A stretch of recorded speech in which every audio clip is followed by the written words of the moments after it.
Yeah, so panel that we're going to be discussing two different but somewhat similar roles. We have different participants with us today. They have different backgrounds, different experience and knowledge around this topic. So it should be really interesting to see different points of view.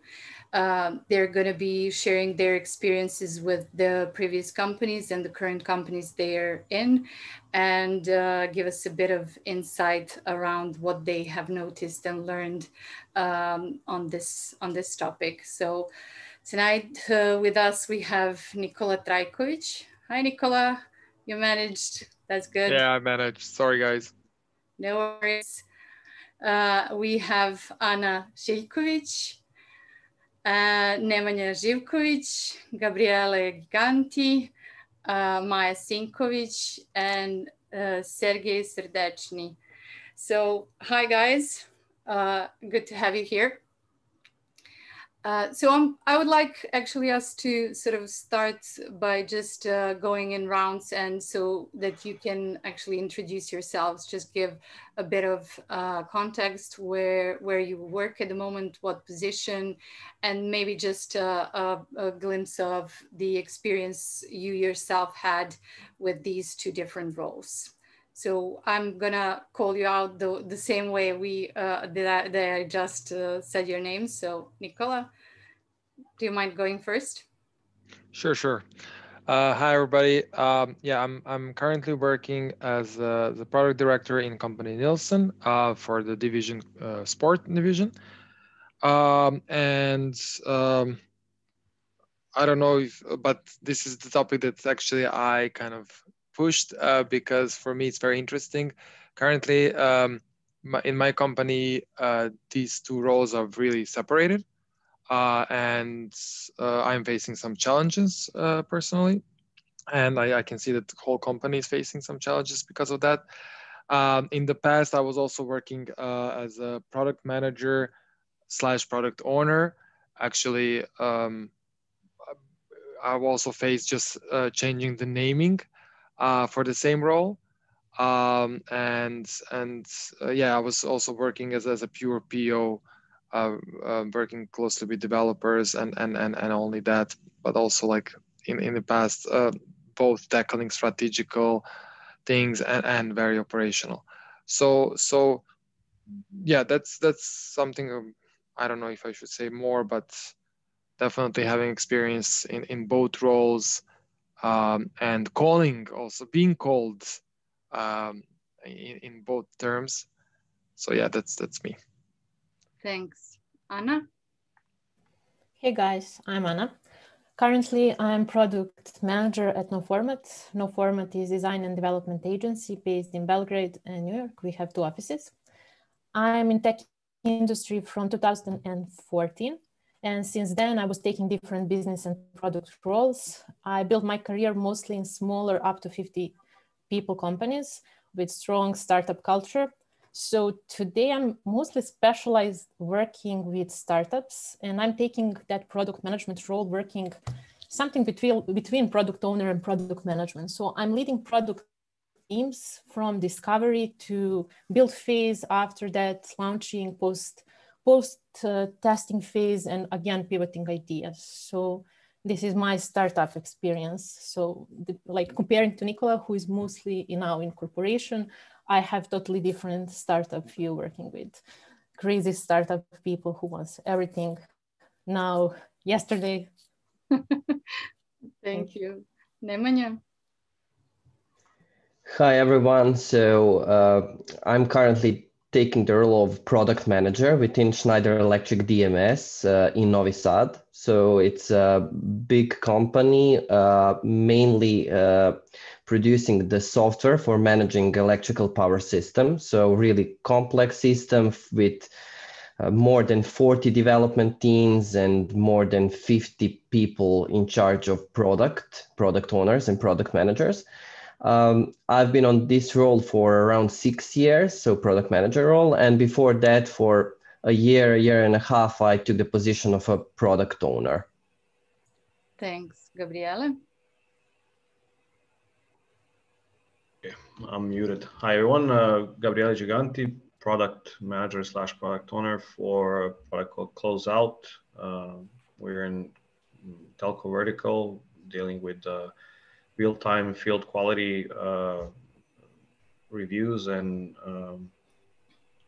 solution that deals with quality confirmation of work that's been done for telco providers. When it comes to career, span across corporations, auto companies, let's say organized and disorganized startups, and mainly main vertical telco, some experience in public safety and finance. Thanks. Maja? Hello, I'm Maja, working in company Synechron. I'm from Novi Sad. In my career, I worked in the mostly in the corporation. So everything that I did in that 11 year of career working as a manager, it was service manager, delivery manager, scrum master. So the role changed, how the project and the corporation was changed. But currently, in the past 2 years, I'm acting as a product owner / product manager on one project. And I can tell you that I enjoy. It's not a big product, it's not a big team, but luckily and finally, I got the chance to feel both roles and to act in both roles. And I would say it's a privilege now. Thanks. Sergei? Yeah, I've been called names during my career as well as everybody else. Usually, sometimes the role name doesn't represent fully the position. So right now I am called a project manager with some responsibilities in product management. Previously, I had an experience of being a business analyst / product owner / product manager / project manager. So I've been working for big companies and small companies, and probably felt that pain from top to bottom. Thank you so much. So just before we start going into questions, I wanted to share a couple of rules for today's event. So I'm going to be asking a couple of questions, or actually 3 questions to initiate the discussion.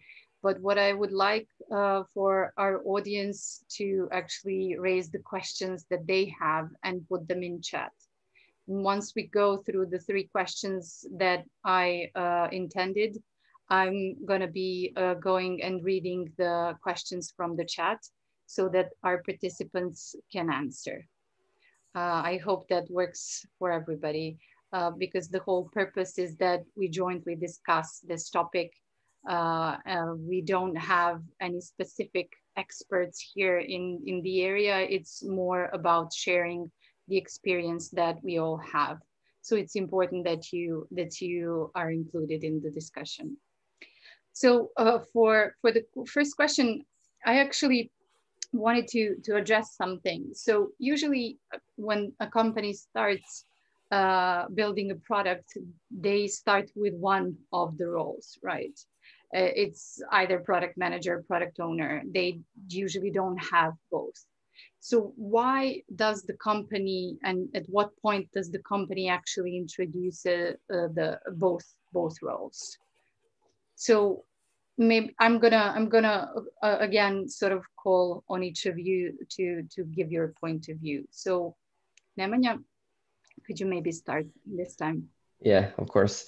So in Schneider Electric DMS, we started with Scrum Agile framework like in 2014, and that was just, let me say, a start. But after a year, we realized that because of the size of the products that we are working on, because of its complexity and because of the number of projects that we are dealing with every day, because we are doing both product development and also custom development, so serving different projects. We nowadays have like 30 project milestones per quarter. So in order to really scale and do all these things, we needed to establish product manager positions as well.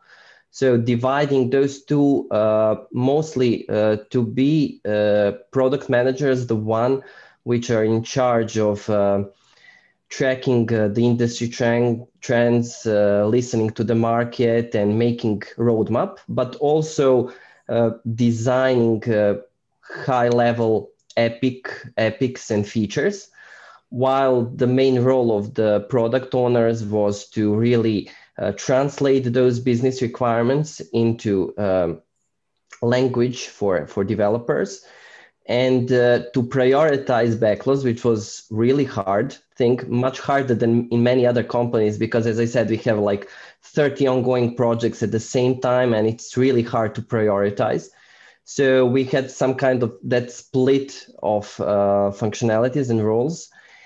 But I can say that many of those responsibilities were overlapping to a great degree, and we managed to distance and to set them apart more just in recent times. So it's been a long process.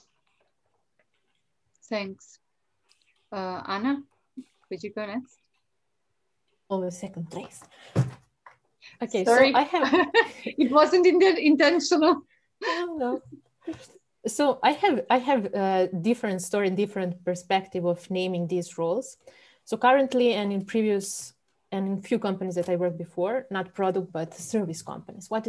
When I say service company, is like we have a clients who have product ideas and they reach out my company, and we are one-stop shop. We are helping them to create full roadmap, feature specification, building products for them.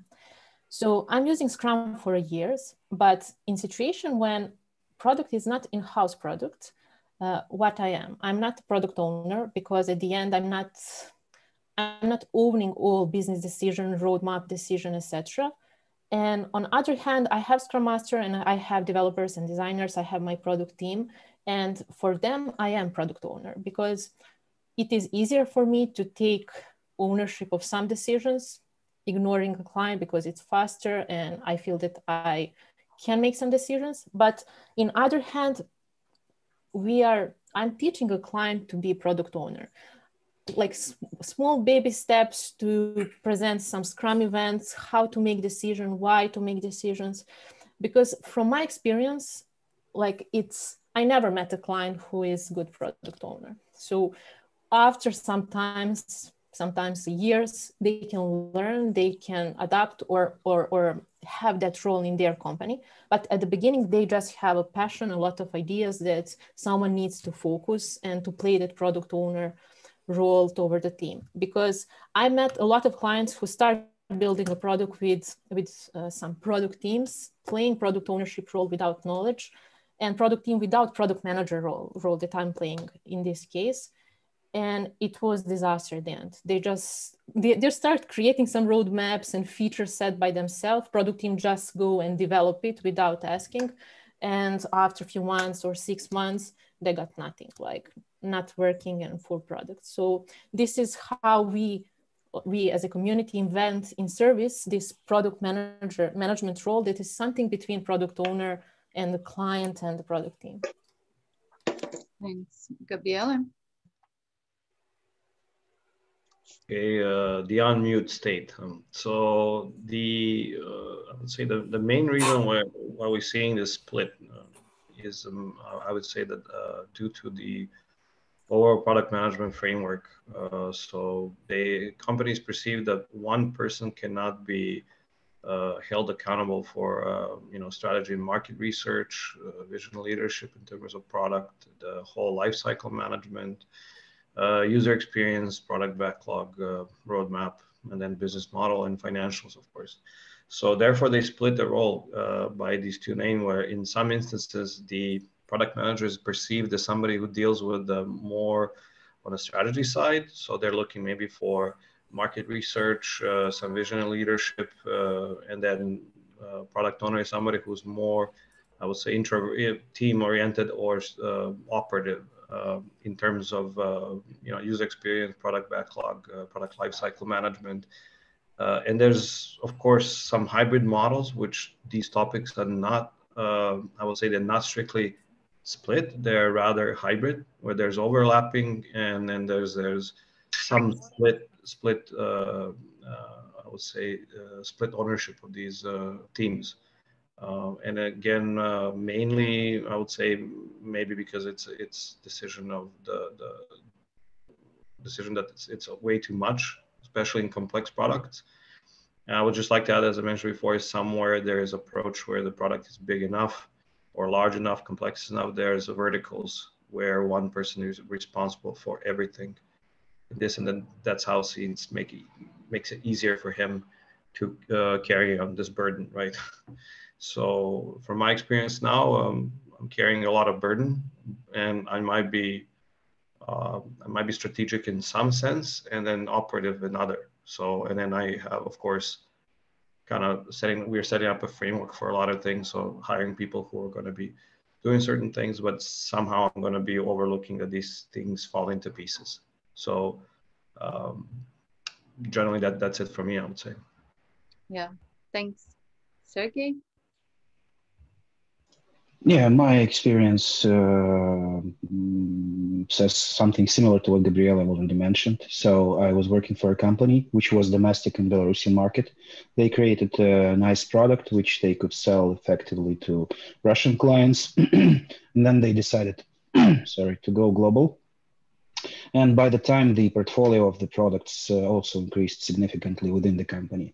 So the previous model where the CEO of the company was responsible for the roadmap, for all the features, for building, for architecturing, etc. As a very talented programmer, it became obvious that he cannot carry the burden of all the responsibilities within the product. So because he needed to play on the same pitch with marketing people, with salespeople, etc., that's when the sort of a role became separating within the company. And then just logically, it increased from being just somebody who was writing the high-level specs to somebody who was coordinating the people who were writing the specs. So, and that logically went to the vertical, as Gabriele mentioned. So like from top to bottom, from top management to the development team, somebody has to sit in between and just be the voice of the business. That's it.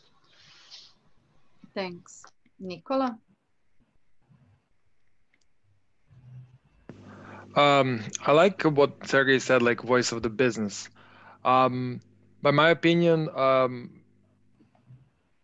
it's not about size of the company. Okay, it's I must admit that bigger companies have a bigger demand for this, but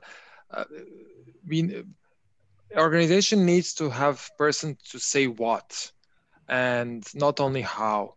I think that PO together with developer are usually focused on how things will be done or implemented, and this is for me like the biggest differentiation. So what product, that's why I also like the title, like product managers say what, product owner how. I think that's, and then from the business also perspective, prioritization. So not from the backlog perspective, but in general, what is important for business. These are kind of differentiation that I see. And when when the business grows, it demands that then the system also have a demand for a separate product manager. And also, we also have to take in consideration that for me, product manager is not only responsible for tech product, it's like a product per se. So like, for example, if you're building the platform, for example, for, I don't know, like a Tinder for matching people, like there has to be certain methodology behind. There has to be a certain product definition, how things will be done, and what is going to be a scope of products. And those kind of things, I think one product manager has to be responsible versus product owner who has to build a platform and like introduce the features and support that product scope.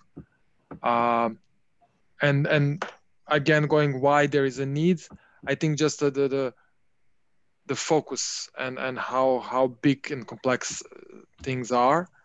It's just one person cannot, like, I think Gabriele mentioned the whole life cycle and this and this and that. Like, it's just simple. It's too much for one person. And I personally, when I was PO, like, some of these elements are always suffered. So either business, so I didn't have time for some let's say financial things, or opposite, like I didn't go into details about the vision and so on. So definitely something has to lack if we have one person doing both roles.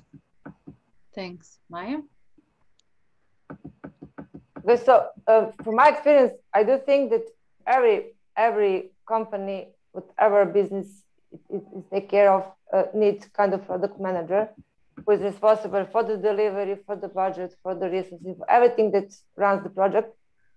And if not, then it's some similar role to project manager. So someone else took that role.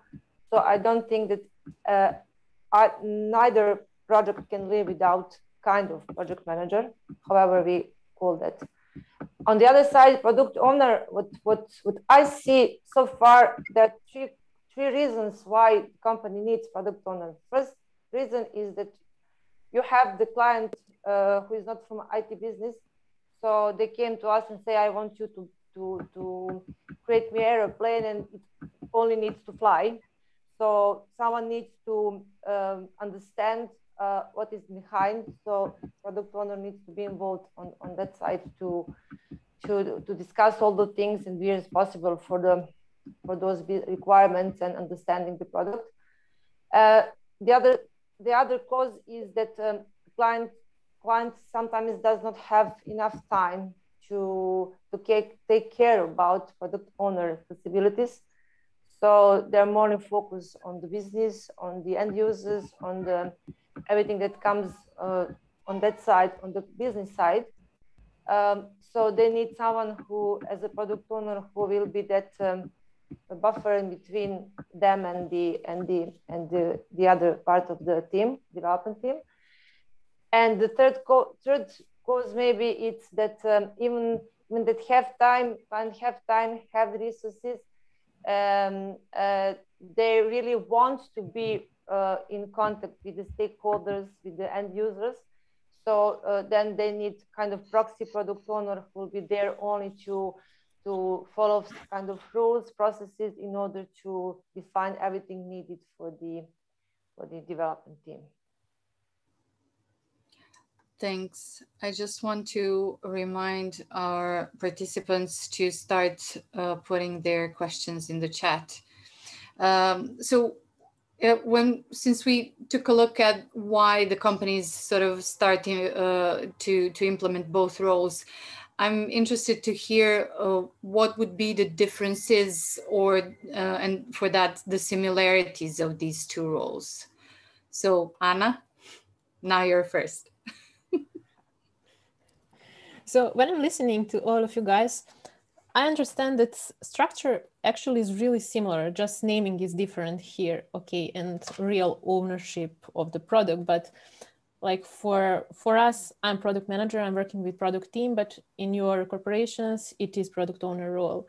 And client is what is their product manager. So I'm pushing and expecting from the clients to know why and what.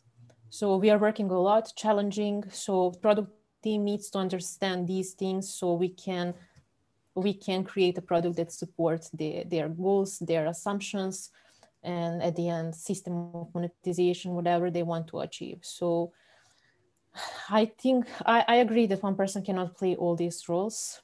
When product starts, when development starts, you need to focus working with marketing team, focus on users, getting insights, working with all other stakeholders, and product owner, or in my case, product manager, has so many things with product teams, like daily questions and meetings and urgent things and changes. So yeah. Thanks. Sergei? No, second. Okay. So this idea already was told today. So the classical understanding of the product ownership / product management is basically within the terms like, yeah, I'm an owner of some feature, I'm an owner of some part of the product, but I can't manage the product itself at a whole. Like, for example, in some companies, the pricing decisions, they are outside of the scope of product people. Like, it usually is okay for you to say some advices, like, we're hitting this marketing niche, we're selling to these people, we know the personas, we know everybody, but the decision overall is done not by yourself, but by, for example, CEO or board of directors, or I don't know, the concilium of salespeople / marketers, etc. So it's really hard to say whether you will play the sole product management role, because usually you will see in the companies that it's split within a set of people. Probably it's because we are so afraid to make mistakes, and we're playing with real money for a second. But the approach of okay, you can be called a product manager, but actually to be the product manager, you will have to bear a lot of the side roles which are not 100% connected to what the product means. And that's probably when some people who are still starting as product managers, they'll have to answer that question fairly. Like, do they love to build the features and the products, or do they love to sell it to some people and to give them the reliefs of their pains, to work on the image of the product, etc. So like, that's something that I feel like has to be said to everybody who wants to call product manager, product owner, or I don't know, business analyst or whoever. Thanks. I'm gonna just repeat the question one more time. So what are the differences and similarities between product manager and product owner? Nikola? I would say that definitely both roles are sharing most of the KPIs the same. So they have to, otherwise doesn't make sense. I would say, going to what Sergei said, like, there are certain other KPIs that are more business, like product margin, cost, and so on, that, or let's say P&L, the whole product and loss calculation is something that must be owned by product manager. And this is where, again, these kind of different roles are more like finance, I would say. So I would say that product manager has additional KPIs, but definitely that's similar. Commitments in front of overall commitments and in front of clients is also something that I see that is product manager role. So he's really kind of presenting product and what and when things will be done, while product owner, I think it's more focused together with text to deliver what is agreed in sprint. So he or she will more focus on that and not on a global picture, on a global roadmap. But like, for that person, maybe failure will be more if what is agreed in sprint didn't reach, or what, let's say, acceptance criteria definition of done is not satisfied, versus clients are waiting or not satisfied fully with things, and so on and so on. I think that's also a big difference, or let's say I'm talking based on experience at the moment, what I'm facing. Yeah, that's something that I would add for now. That is a big difference and overlapping. Thanks. Maja? I would say that the main similarity with product owner and product manager is that they're both driving in the same direction, that they're keen on delivering right product in right time for the right amount of money that are agreed and allowed. So delivering the right thing. they have different responsibility and accountability, how to say, but at the end, the end goal is the same for both. On the other side, as a project manager, I see it as someone who is driving the team, the process to deliver, to reach that goal. But as a project manager, you don't have a lot of information about the business, about who will at the end use that, what are the feedback. Well, you got it from the product owner, but as a product manager, you don't have direct contact with source of those informations. And that is something that was lacking me when I was just acting as a project manager. When I jumped in the role of product owner, I said once I got that power, I've got that power to speak with the right people who will at the end use this product, and the right people who can pay this product to be built, and to speak to them and to elaborate to them, to discuss what is good, what is not good. At the end, with that, to shape the product. It is one side. The other side, since it was really strict, not a strict line between product owner and product manager, I was listening to the team on the other side. I was listening what they do think of the technical dependencies, of the bottlenecks of the product. So I had that power to define what will satisfy the business end users, what will satisfy the product, the development team. So at the end, the result would be the same that both roles are aiming for. Thanks. Nemanja. Okay, it's hard for me now to add something new because many true things have already been said. It doesn't have to be new. You can disagree. Okay, so from my perspective, yes. So product managers, at least in Schneider DMS, have been mainly focused, as I said, in crafting what we plan to do. So answering that question, what and why.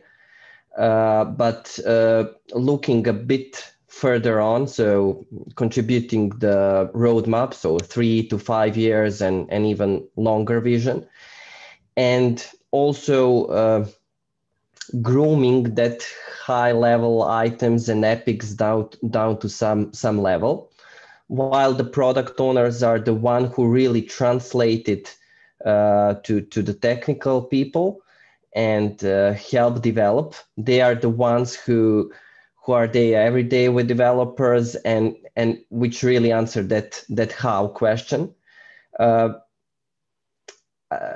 I think that they really need to understand why and to have a broader sense. Sometimes in our company, we've seen product managers observe them as some persons who have much broader knowledge.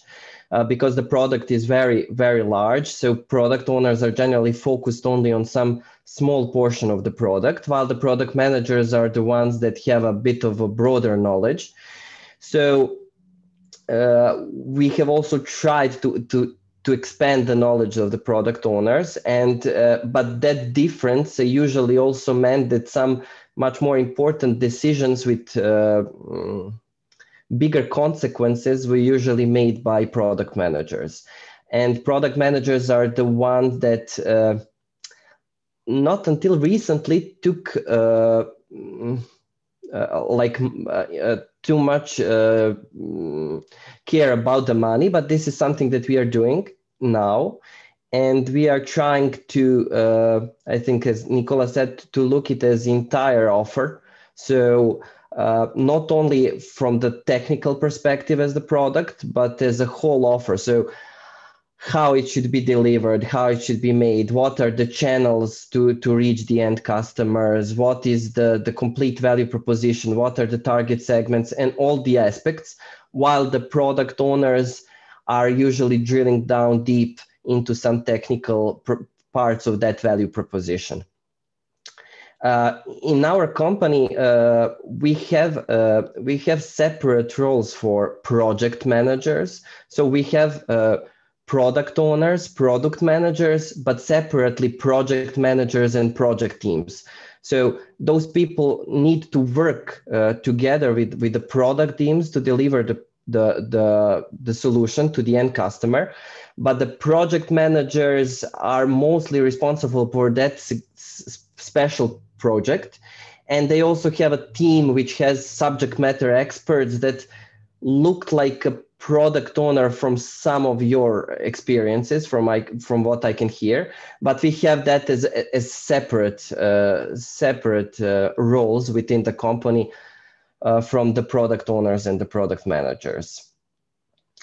What we are facing as a trouble at this moment is that we are now experiencing many products and many different offers, not only that one big. So we need a kind of also portfolio management in order to balance all those offers between themselves and to really know where to invest and when, which are the offers on decline and which are the rise. And currently we are trying to establish that process and that as a new thing. Great, thanks. Gabriele?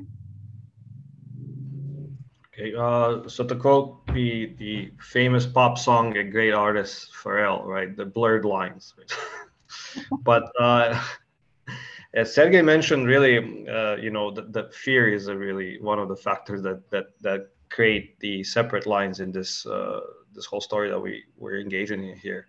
So fear factor, just a little bit of statistics, which I came across several different product owners, product managers, companies. 50% of features are really thrown away. So that's it for your money right there. So often when I cite these things, people don't believe me, and then when you provide empirical evidence, often they say, oh yeah, a lot of things get thrown away. That's true. But in sense of what we're dealing or discussing right now, I would say that often what I've seen, the KPIs are definitely, as Nikola mentioned, something that is really distributed across. If there's two roles, they're distributed across to both roles. One is maybe pseudonym. So in case product manager might be pseudonym, or they're doing it together based on the fact that product owner might be a bit closer to, let's say, behavior of the users on the applications, and they're able to drive some future inventions and also intake what some financial goals of the company are in terms of course, in the product itself, whether it's in early phase or some midlife cycle, or it's really dying, right? What I've seen a lot, the business model and financials are often on the side of product management, if not really completely removed from the product management at all. There's maybe specialty roles would really only deal with this. Some also differences I've seen in strategy and market research, because often they've seen as something that you might have more time to research and set the strategy. And then, product life cycle, user experience, product backlog, roadmap is often seen on a Peos side. Roadmap is quite often shared. But there's one thing that I'm hearing across, if a lot of you are working in Scrum framework, I always say we should go back to basics, right? The basics that say there's a role called product owner in Scrum, and he really carries a lot of responsibilities. And nobody has written like a perfect manual what he's supposed to do, but he is supposed to research, manage stakeholders, talk to the team, construct a roadmap, do the KPI. So really, it's just a whole lot of things.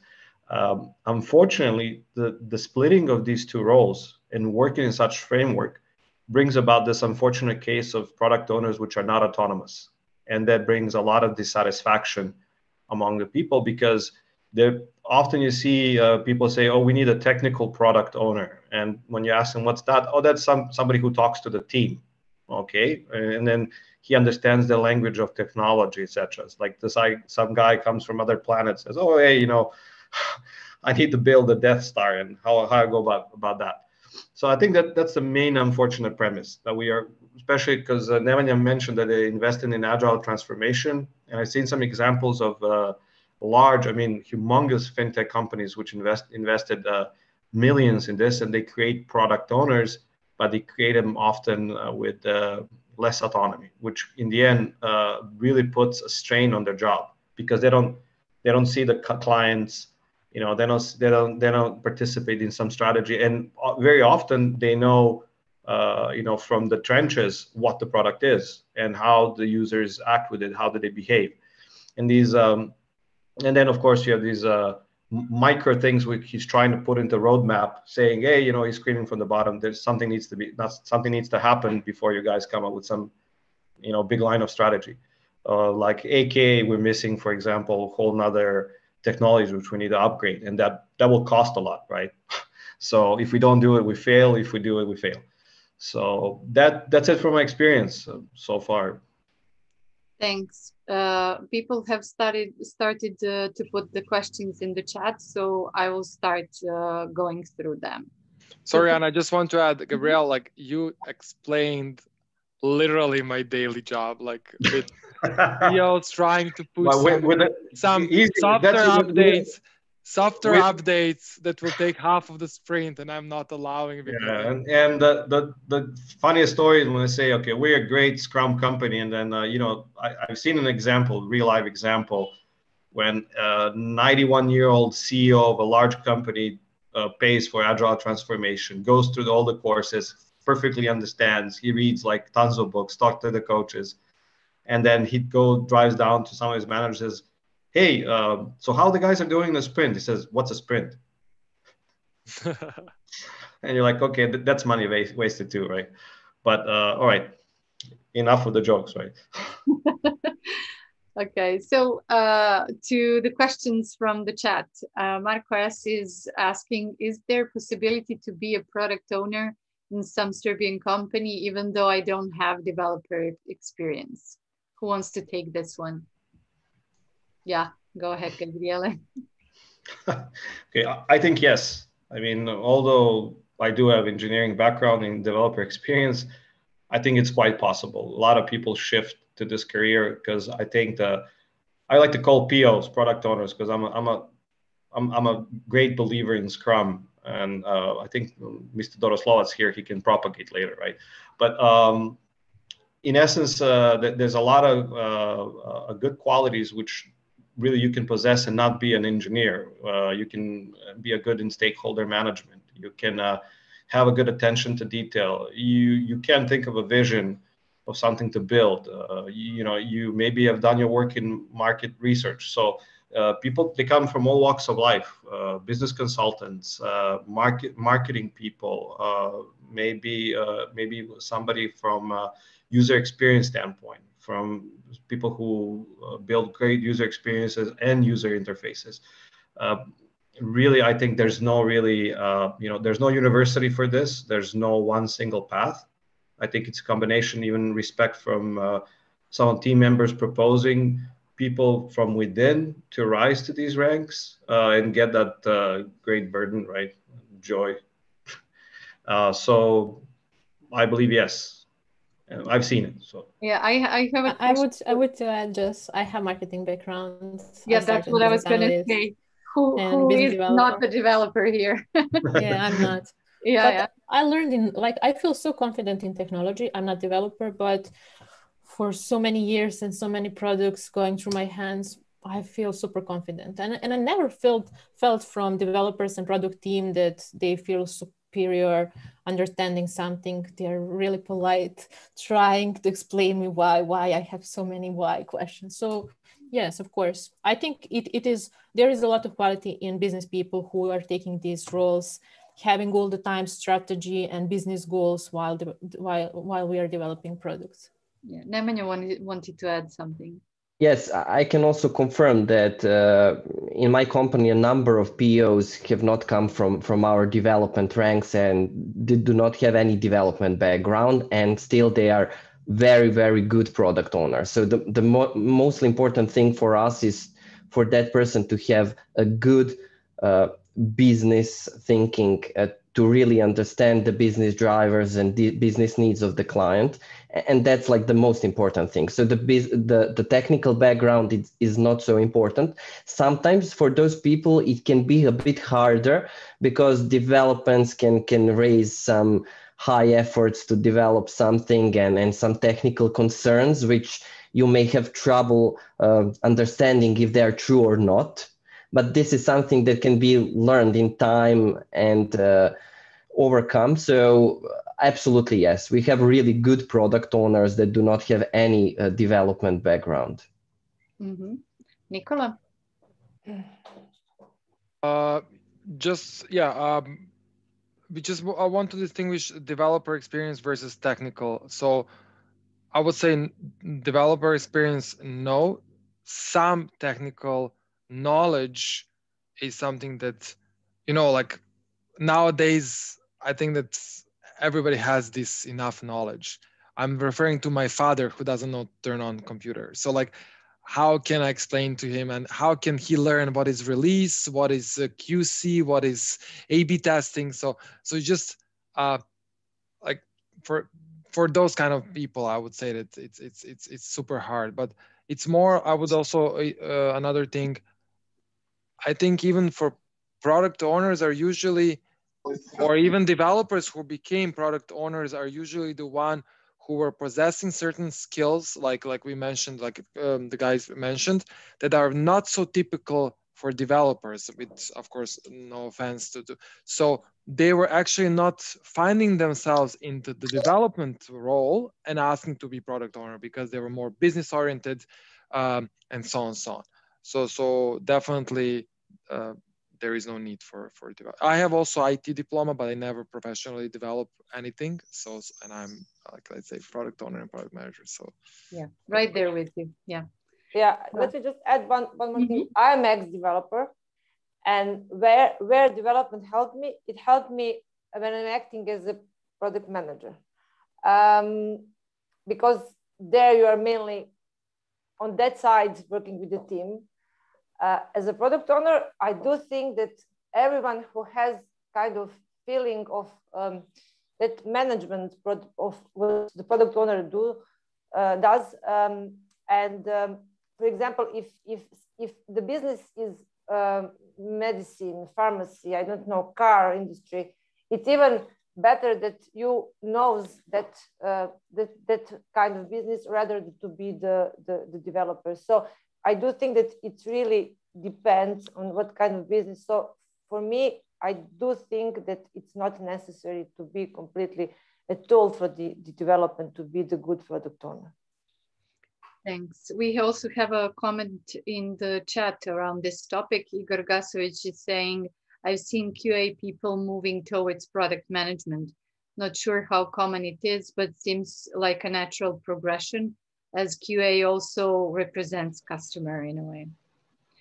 Yeah, definitely. So I saw, Nikola, that you raised your hand. Did you want to add something? I wanted to add also from the previous question. Sorry, I think that we have enough time. Just, I think it's important to, I would say that there is maybe one exception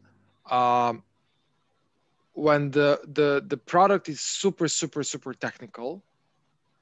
Then I would assume that person has a huge technical knowledge, and usually that also matches with the developer experience. Like I never met somebody who is product owner or manager for a super technical product that was not developer, because the knowledge they have to know about the platform, security, networking, whatever, just demands the profile to be developer. So just to correct that we said it.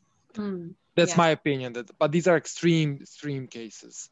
Yeah. I don't know if Sergei wants to add on this or without. You all just so encouraged all the people to try themselves as product owners. I want to add some bitter taste to that, because if you don't possess the necessary technical background or development background or whatever, industry needs everybody. In industry, we have a huge starving for the real professionals and real people passionate about what they're doing. But the road of a non-technical person to become a successful product owner will be much harder than compared to what other people with tech skills, etc. will be. Because the first thing you will encounter is not the NS experience, as she said. She said, oh, okay, I worked with a lot of nice people, etc. Developers are also so nice. but let's be fair. Everybody in the industry is toxic, especially developers, especially those people who spent like 15 years of their life constantly learning, etc. And now they see some sort of a marketing, whoever, or like yesterday's doctor becoming a part of the industry, which they spend their life in. So if you really want to become a product manager, please do this not because of the money or not because of, oh, okay, I want to be famous or whatever. This is not about that. It's like you have to spend your whole life learning how to prioritize things, how to build the specs, how to understand whether the developers give you the bullshit or not. So be ready for the toxicity in the industry. That's the first thing. And all other things, yeah, I totally agree. You don't necessarily have to possess the skills of a developer or whoever. For example, I am a developer in my past, but I also worked as a top manager in a company who was reselling the construction materials. So the both experience, they were handy in my job. Like, yeah, thank you. Okay, so moving on. Nikola Samardžić says, Anna Šiljković mentioned that it is different being PO for a client and for in-house product.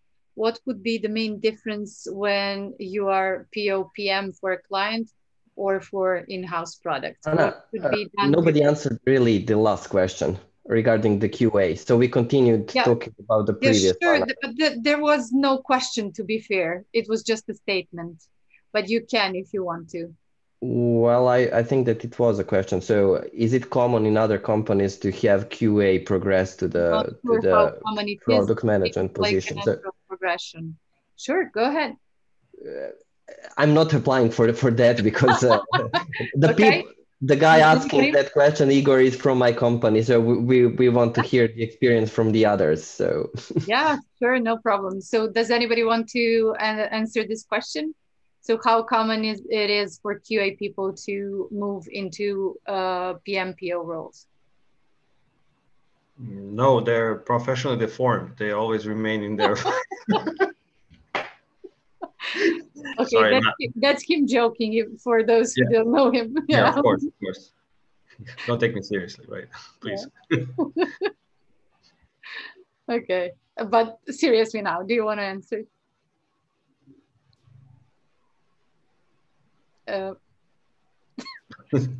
Okay, now for real. We didn't hear anything, so. Oh, I said I haven't seen it. That's what I'm saying. I haven't seen QA progress to product ownership. Okay. It doesn't mean it doesn't happen. I mean, that's okay. Yeah. Nikola? Yeah, I have a opposite experience, although it's not in Serbia, but the previous company that I worked, Trivago, they had even the huge QI team, and there were people who were stepping into roles of product owners.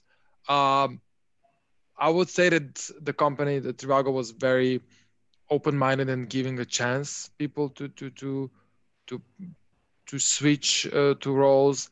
But again, the people that I know that they moved, they were candidates. Like they had these skills, and it's not about knowledge. It's more like by nature. Excuse me, Nikola. There's a confirmation in the chat. He says, "I know one QA from the Netherlands who became PO." Yeah. So again, I wouldn't like we said, like if that person possessed the skills, and I would say that one of them, like the details and detail oriented person, like, so definitely QA gives that also. So this is overlapping, but it doesn't also per se mean that everybody from QA are candidates. It's just, I don't see any correlation. It's just per person case. Anybody else wants to address this? Sergei? Sergei is raising his hands all the time. Yeah, no, but no, just start talking. I cannot see you all, so just start. Panelists are allowed to just start talking.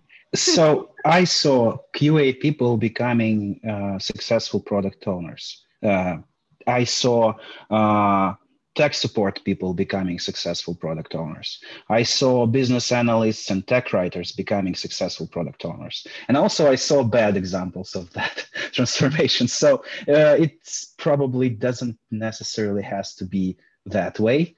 But of course, it's one of the ways to do this because you already empathize your users. But Sergei, I would like also to add on the previous what you said. Like I saw failures also, especially when you could see that they are driven by glory or they think that it's cool or whatever, then it's failure. But when somebody like you can feel, I don't know, the nature of the people. It's just kind of, they're partially already doing that. So apart from QAing, they're doing extra, giving, hey, what about this feature? What, like, so they are driving. And there is also like Scrum Master, like actually my current, the PO in my company was Scrum Master. So again, he just, yeah, grow, I don't know. No, it's not grow, it's just vertical shifting. So horizontal part, sorry. So, but definitely we have different cases. How it's going to be successful, then that depends. You guys mentioned twice glory, and how I miss that celebrity moment, like where I am. Where is the glory and famous? You feel the glory and the celebrity of I never felt that, like why glory and celebrity?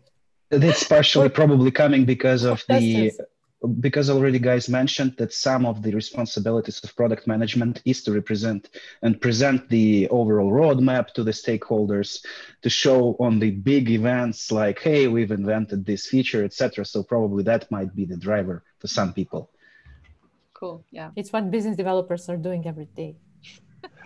Yeah, but that's also up to and having a good skill. The product owner or manager who shouldn't put her or his ass in front. Like I personally always like give applause. Like when somebody approached to me like, hey, great product, great feature, I say thanks to developers. Like even though of course I maybe came to this what definition and why, but still kind of it's I think also by stakeholder management or by stakeholders, it's kind of normal that they look at you. So all lights on you. So sometimes it looks like a fancy role, actually very stressful and challenging. So and I understand, but from the outside world, it looks or it sounds fancy. That's why. Whatever is not working, it's your fault. It's not fame. It's a burden.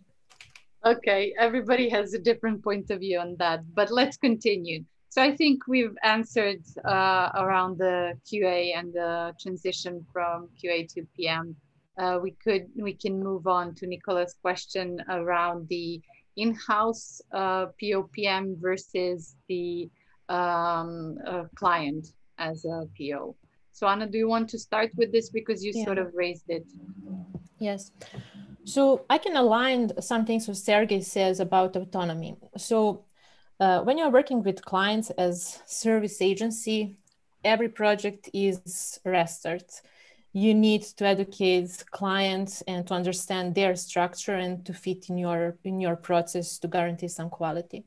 So sometimes you will have nerdy clients with domain expertise, with understanding their users. Sometimes you will have some eccentric enthusiasts with a lot of money who has some world-changing ideas, and you need to create some MVP or some product that is working and that is serving some needs.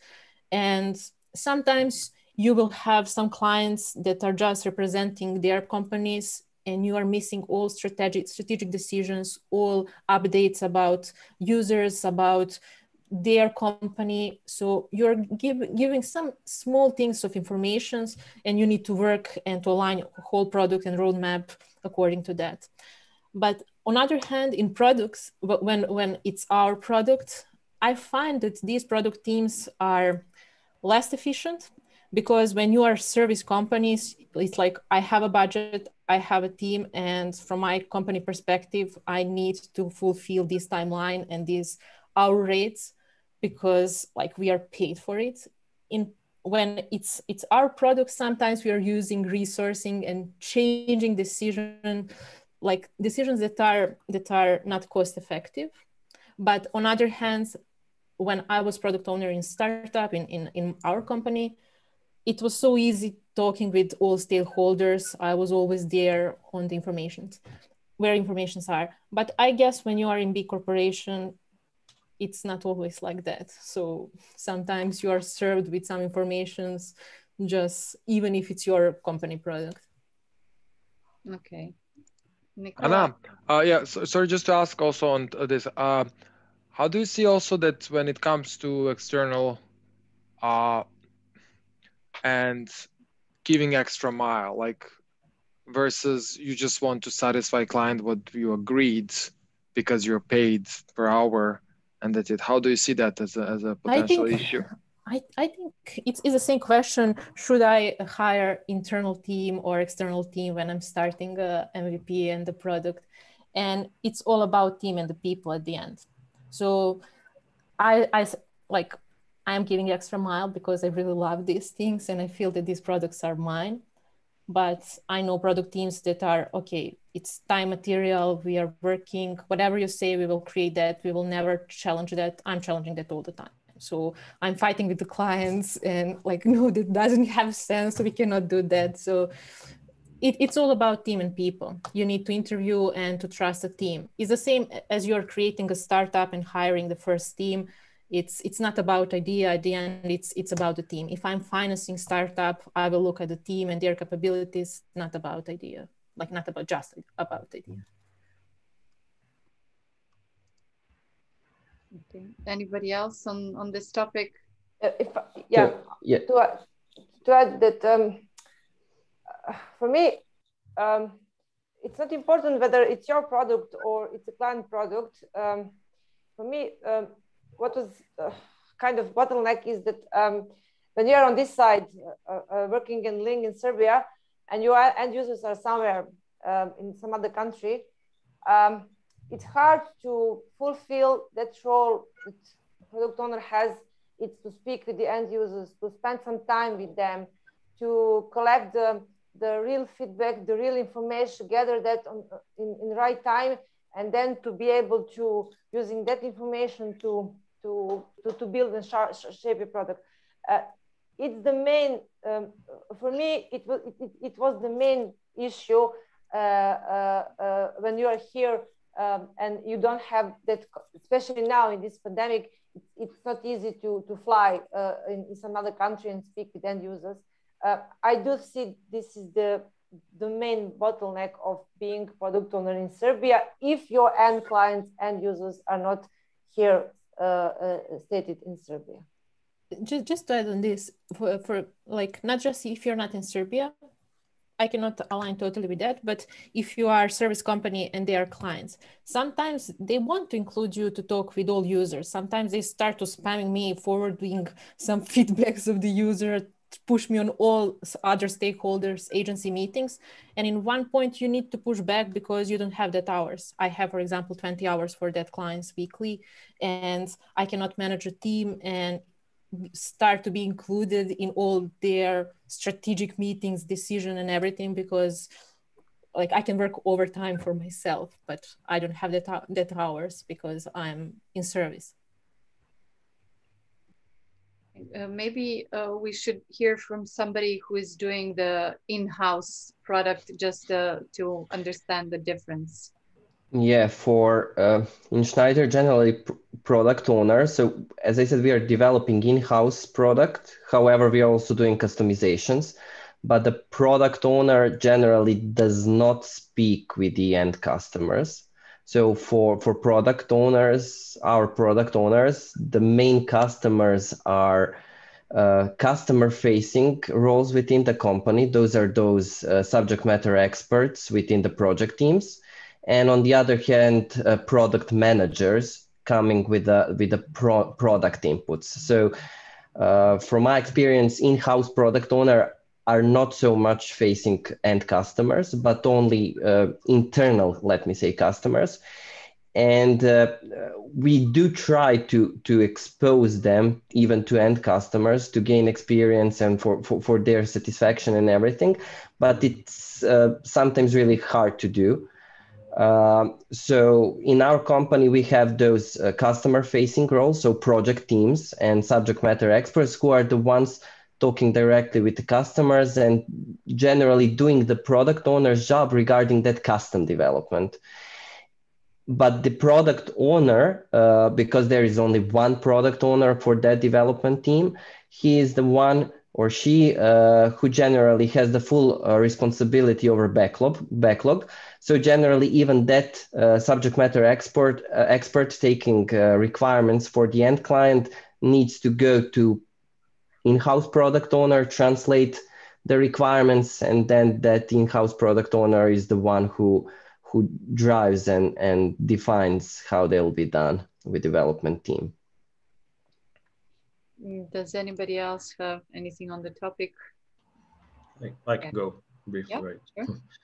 So when we say in-house or either way, one also great difference is whether we are business to business or business to consumer product. So that makes a whole lot of differences as well, because I think partially business to business, you often have sometimes monochromatic view. You're maybe blessed to have more feedback because you're working in your specific field entry. So you have a great experience on the field. You're able to have a clear understanding of what needs to be done, or why is this assumption actually, it's not really assumption anymore. It's like I would say a process or a strategy is being used by companies. So you're really adjusting and giving them something that's really missing, right? And they haven't, or the technology wasn't there to support it.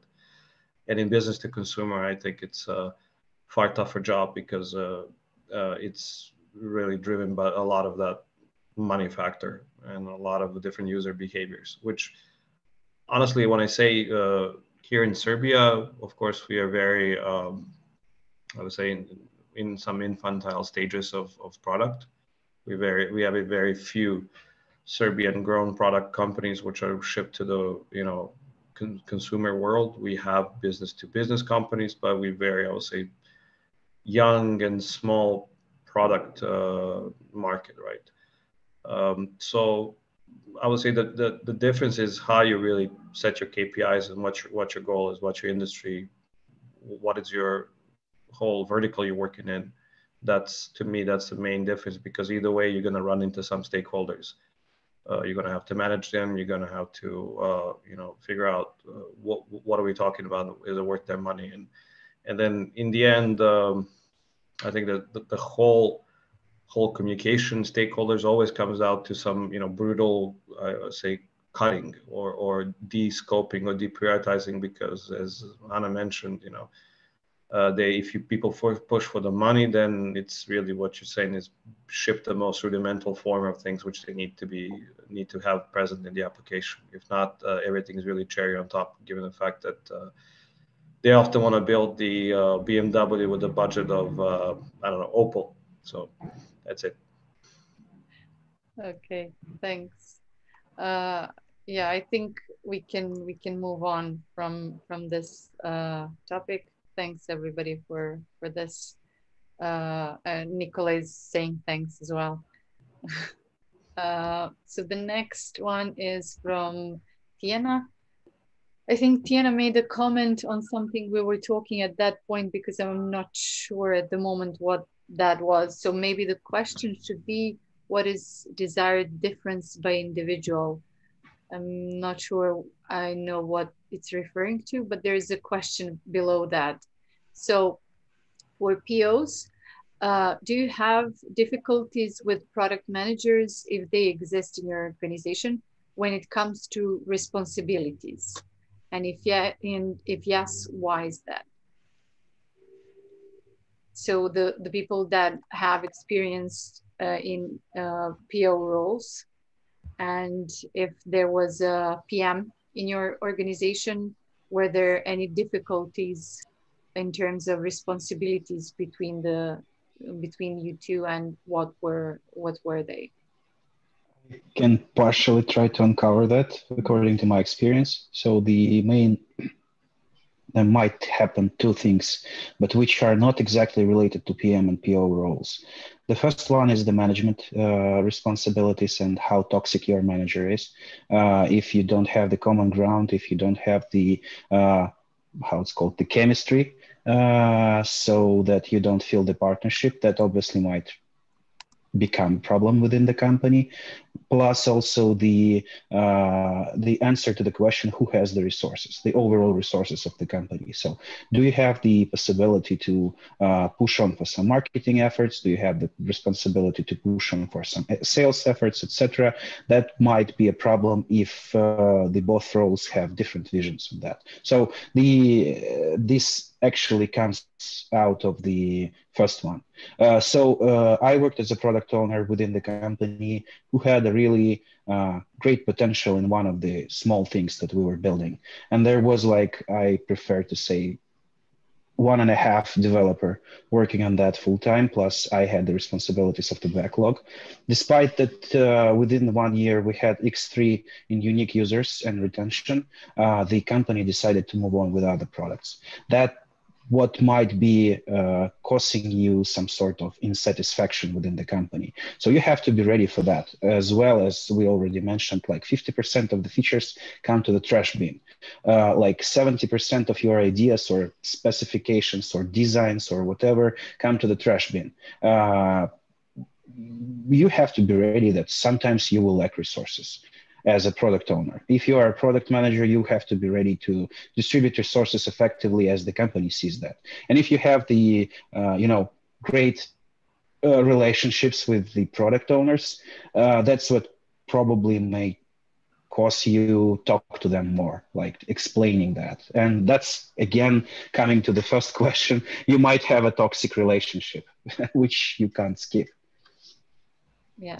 Does anybody else wants to try this? Yeah, I think that question is not just for this function. It's working with people. Like, you will always find someone who is difficult for working with, someone who's, when see that you know things, you are ambitious, they will put their part of the work on you, and just if she wants to work, let her work. And so it's working with people. And as you are higher in some hierarchy in management, you will have more difficulty and more people who are depending on you and trying to blame you for some mistakes, etc. If I could add up, so from my perspective, even though I'm a long-time product manager, but what I know that the product owners are not happy with is they often also want to influence the roadmap, add some items. However, they can sometimes get a pushback from product managers on that. And that is something that is happening. Also, we are sometimes experiencing some kind of, let me say, maybe trust issues. So as product owners are in our company focused to some individual parts of the software, sometimes some major decisions are left to product managers, even though they should really be the decision of the product owner. So even, let me say, some even bug triage that we are doing and things like that, sometimes that is even taken from the product owner and left to the product manager, which is a really technical thing, because we were traditionally, historically, not so confident in product owners that they would really understand what is top priority, looking at the entire product and not only their piece. So let me say that causes, of course, frustration with product owners, and this is something that may also cause problems in their relation, from my experience. The communication is, of course, the most important factor. So our setup is made in that way that product managers and product owners are communicating on a daily basis, constantly. And I think that is a must if that model is to be sustainable. Thanks. I want to give you a little bit maybe more concrete example. For example, well, I mentioned like what so the lacking of information and PM is not providing, or again, this is these blurry lines. Like sometimes consider that PO has to finish the full definition of what. That could be one of the clash or the difficulties between these two roles. I would also say that there is like if there is certain, for example, bugs or certain things when it comes to product not working properly. Usually PM will push things to be as soon as possible. Like in that case, he will be like a customer screaming, and this is where again clashes could come, or let's say difficulties can be seen in this kind of communication and yeah, transparency. So I'm just trying to think about like all the concrete examples that I faced as a PO, and also I'm as a PM also now facing. But yeah, that's something that I can think at the moment. Thanks. Just to check one more time, do we have anything else on the topic? Should we move on? Okay, let's move on. So the next question we have is again from Igor. How involved are POs in activities related to sales and marketing in relation to PM? I'm guessing comparing to PM. Can I jump in? Okay, please go. So depending if the team, if sales and marketing are the stakeholders who order feature, for example, and product manager decided that these features are priority and this is something that should focus. Like usually I rely on the PO to kind of maybe do some fine tuning because during the development, for example, their developers came up with some idea or something that has to be defined additionally. So I would say that PO in that case could also communicate, or even in the system that there are not these two roles played. Like definitely if your stakeholders for who order the feature or something are marketing and sales, then definitely there is a lot of conversation. Are we talking about promoting the product or something? I would say no. Or I would say that this is more PM role because it's a business thing and more like a sales is more pricing and packages, and this is something that PO shouldn't focus. That's my opinion. Gabriele? Okay, so first of all, you are the seller of the vision. Let's not forget that. You do have to sell. I think you have to possess a sales capability because you're selling a lot of things to the team. Unfortunately, our whole life are sales. We try to sell ourselves, sell our ideas. Okay, we can run away from that. But in sense where I would say that how close you're related, because let's say if the role is split or really there's a strict responsibilities which each role carry, then I think you might not be close to that sales, but bottom line, you have to be fully aligned. I firmly believe where marketing, sales, and the product team, however we split it, they have to be very aligned, because otherwise we have, I'll say, failed promises. We have failed opportunities. We don't have a knowledge of what our product does. What can we sell? And bottom line, I've seen cases on both sides where the product owners or PMs or however you want to call it are very kind of backwards and say, oh, you know, I don't want to deal. I have nothing to do with sales and marketing, because those are numbers. That's money, and I'm not really playing with that. But bottom line, you are.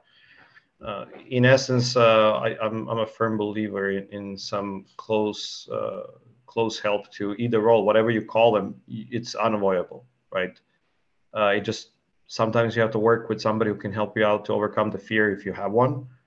The reality of the money is, it is what it is.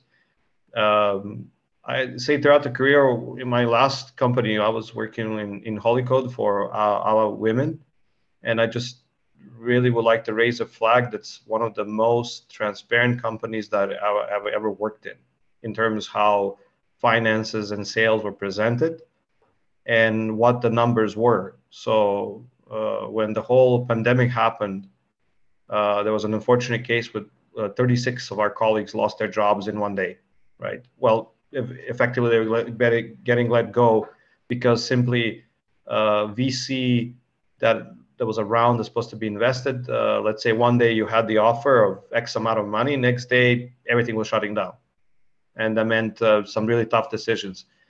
And one of the key people that was always communicating how long you're going to live in this environment, what's happening before, and that was the finance person, and then the sales numbers. And then he said, if we do this and this, we're going to live for 12 months. If we do this and this, we're going to live for 6 months.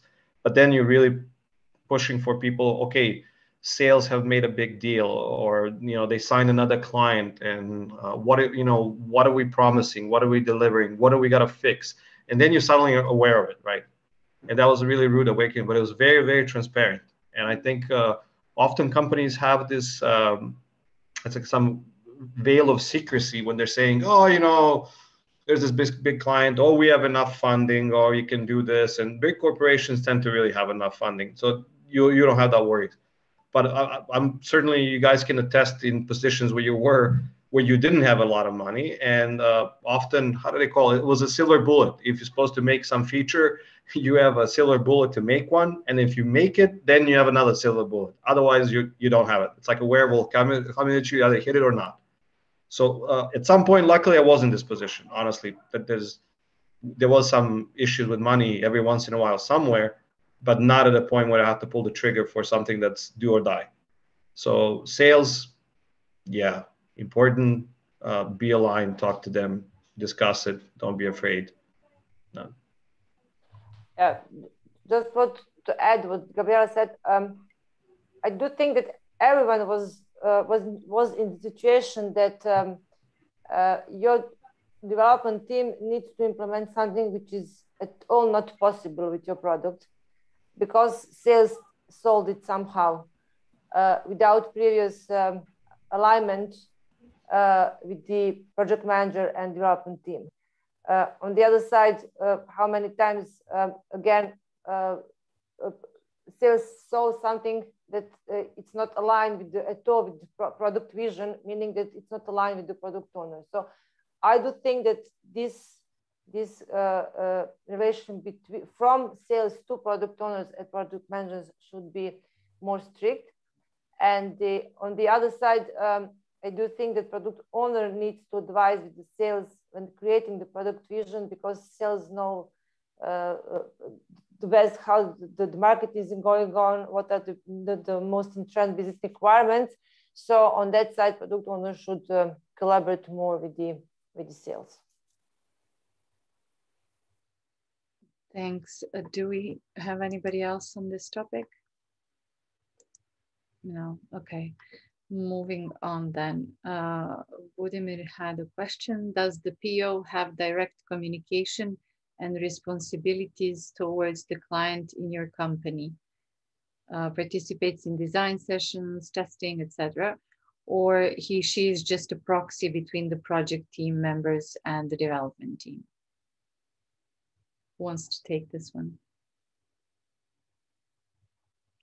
No? No takers? Yeah. Well, I do think that I partially answered this. From my experience, I was mainly proxy product owner due to the pandemic situation, that I was not was not able to go directly and speak with the end users. That was my experience.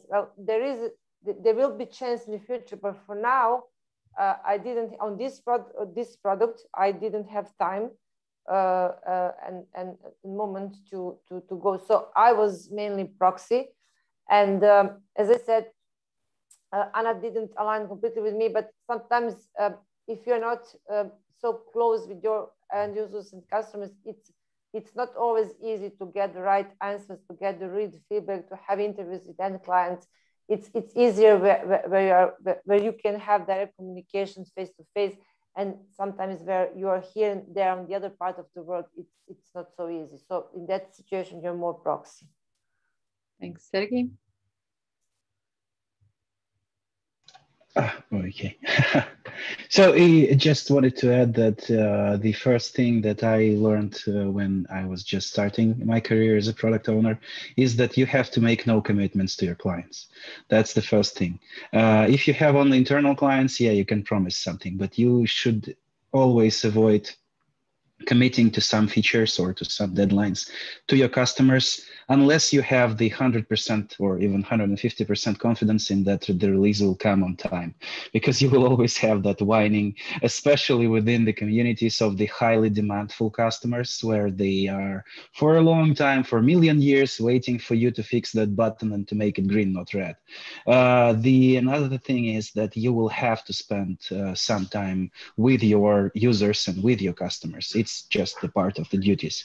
You can hate it, you can love it, you can accept it, but it will be a part of it. I spent a lot of time talking to people, and out of that, just maybe less than 1% was valuable information. All other was just, talking, and that's it. The customers can commit to your features and say, hey, we will sell 1 million copies of your software if you implement that little crazy, I don't know, field. On the other hand, they may be silent during all your presentations, and then all of a sudden in 2 years, they come to you and ask, hey, for how long this feature is already in the product? Okay, guys, it's for 2 years already there, for 3 or for, I don't know. So yeah, you will have to spend time. The most valuable experience I had with the users is that we were creating the sort of a CRM system, which was dealing with the huge lists of the items within. And the main idea of ours was that the sort of a portrait of our user is somebody who is sitting in the office and scrolling the system with our filters, with our fancy material design, blah, blah, blah.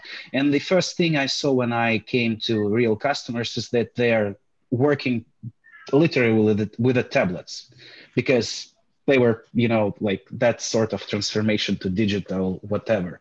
And the first thing I decided to do when I came back is to optimize the interface for usage of the tablets. That's the thing that you will discover and nobody will tell you about it. But yeah, it's the part of your duties to understand what the customer is. Yeah, of course you can avoid sitting with the customers and just build out all those funny metrics around your every button that you have, and you can avoid the usability creeps or whatever, but talk from time to time to people. That really makes your life easier. I would say it's really crucial to the success of the product, because that's your user base. I mean, regardless of what really, how difficult it is or how easy it is, the point is you're often their go-to person for the ideas, desires, or, often they would say, hey, I've seen this really cool feature in this application and said, I think we should have it. And you should be the one saying, hey, is this application really what we are doing? Or, how many developers these guys have? That's even better one. We had a recent joke because we're working on some feature with time zones, right? Because we have some issues. And so this time zone is really, it's like this sentence, like time zone, and nobody knows what is it about at all. So we're fixing it, but we know we're going to be there. So we try researching. There's a ticket for Atlassian, right? The Jira makers. They had issue for time zones for 9 years. So there was a ticket that's 9 years old from a client complaint.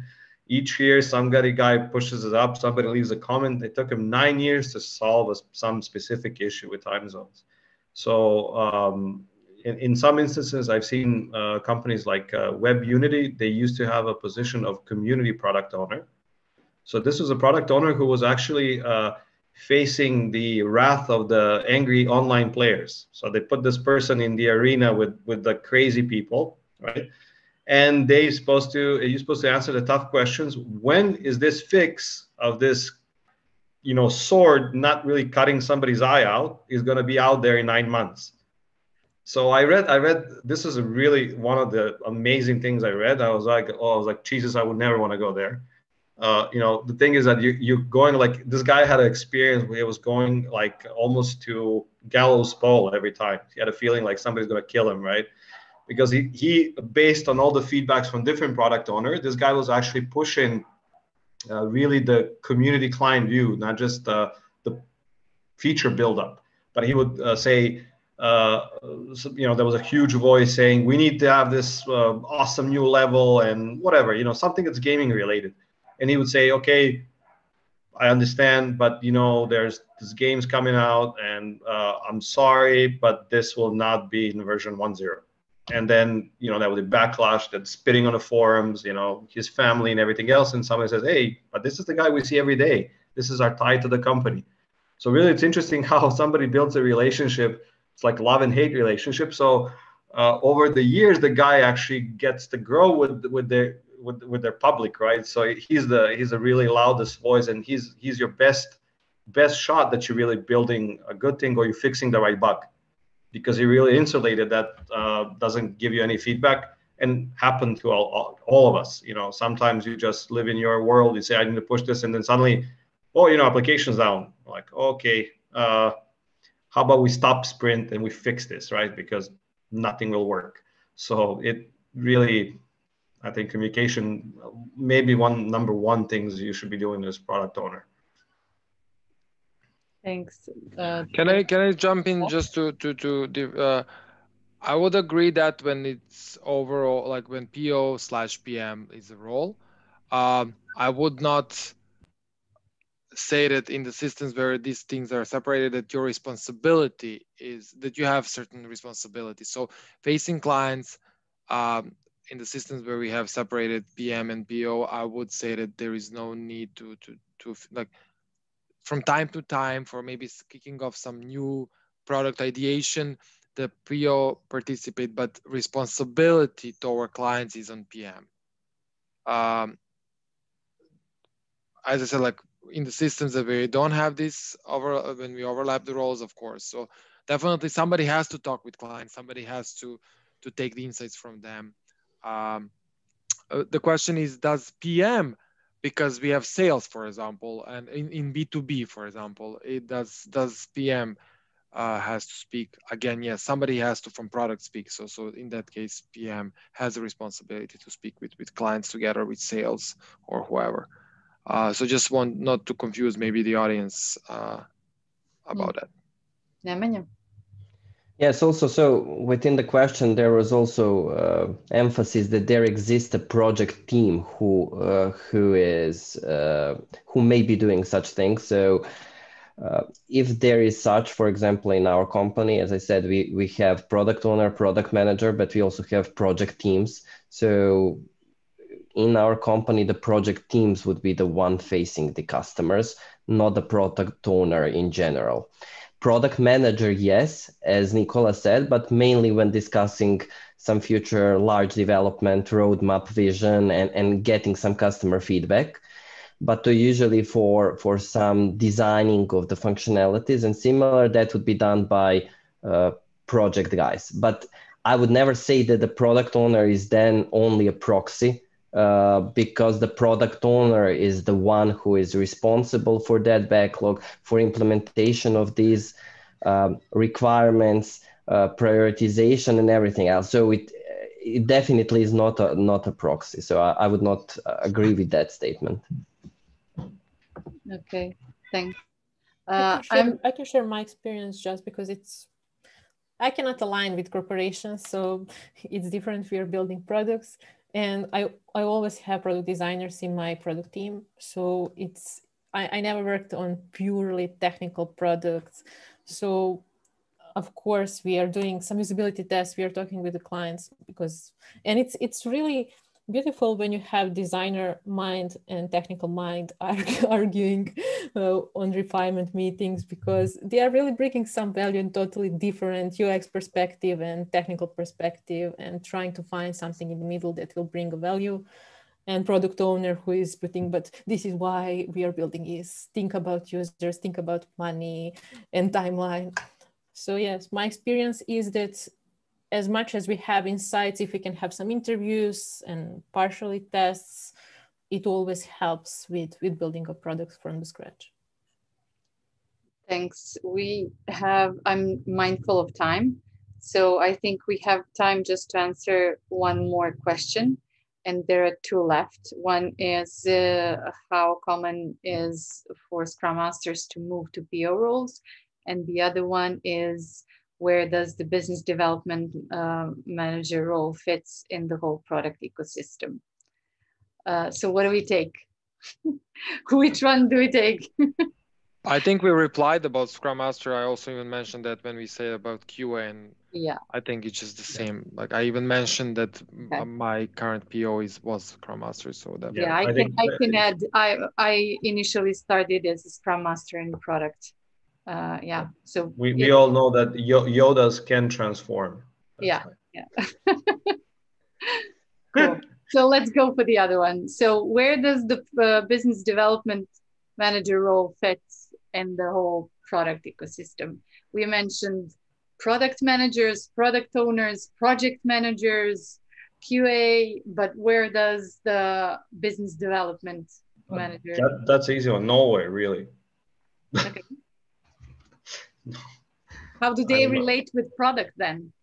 But wait. I would guys, say that business development as a role is a sales role. Like, okay, when we say business development, but it doesn't have to be. Yeah, most of my experience mostly are. It's I haven't seen it a whole lot in the product side, honestly, on both sides of the pond. Developing different partnerships, developing referral programs, developing entry to new markets, exploring the distribution networks.